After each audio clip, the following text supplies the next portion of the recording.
បងខ្ញុំគិតថាមកស្ដីដណ្ដឹងកូនលោកបងតើលោកបងថាមិនដែរហើយខ្ញុំមានកូនប្រុសតែមួយខ្ញុំមិនថាអីទេអ្នកអើយកូនបងអ្នកចង់ស្គងស្ពានមានមេត្រីសាផ្សាច់ផ្សាឈាមជាមួយខ្ញុំក៏អដែរអ្នកខ្ញុំអរគុណណាស់ខ្ញុំកក់ក្ដៅណាស់ព្រោះអីខ្ញុំអត់នៅចិត្តកូនអញ្ចឹងខ្ញុំផ្ដាំផ្ញើនឹងលោកបងផងបដៅផងណាខុសត្រូវអីថាចំអីទេចាខ្ញុំអរគុណច្រើនខ្ញុំកក់ក្ដៅហើយបានកូននៅជាមួយនេះចាអីទីខ្ញុំក៏វាចាស់ហើយអ្នកជីដូនក៏ចាស់បើបានកូនពេទ្យមកជាសាច់ជាឈាមអញ្ចឹងខ្ញុំក៏អដែរអ្នកបានមកមើលព្យាបាលលោកយាយព្យាបាលខ្ញុំដែរអញ្ចឹងលោកយាយ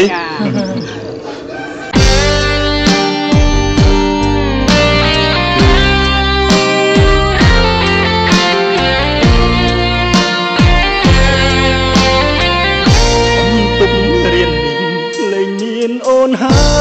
យស្ងាត់ទាំងសំឡេងឆ្លងឆ្លើយទុកឲ្យបងនៅម្នាក់ឯងទុកធ្លាប់មានអូ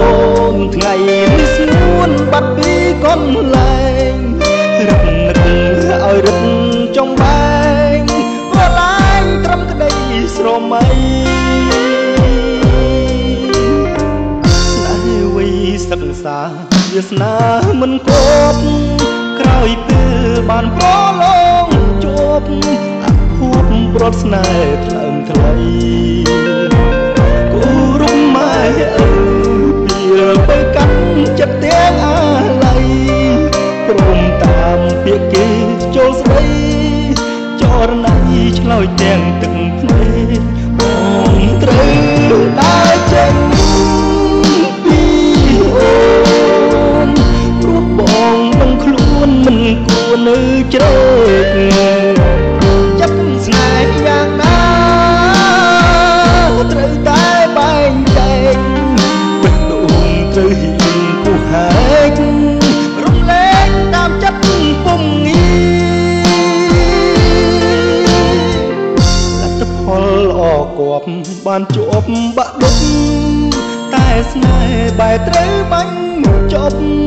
ត្រឡប់ឲ្យទ្រូងក្រំគ្រីមិនហ៊ានអន់ចិត្តទុកមុខរាប់គ្នាតែសូមជូនពរពុំងារស្រឡាញ់គ្នាលួងចាំងកោងខ្នង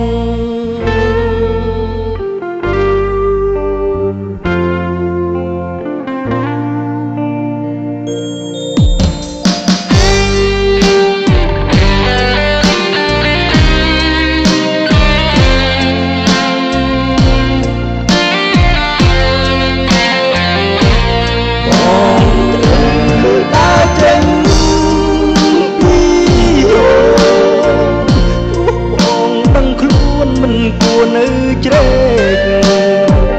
ចិត្តស្នេហ៍យ៉ាងណាត្រូវតែបែងចែកបេះដូងត្រូវហ៊ានគូហែករំលែកតាមចិត្តពុំងាលទ្ធផលល្អគប់បានជាប់បាក់ដុកតែស្នេហ៍បែរត្រូវបាញ់ចប់ត្រឡប់ឲ្យទ្រូង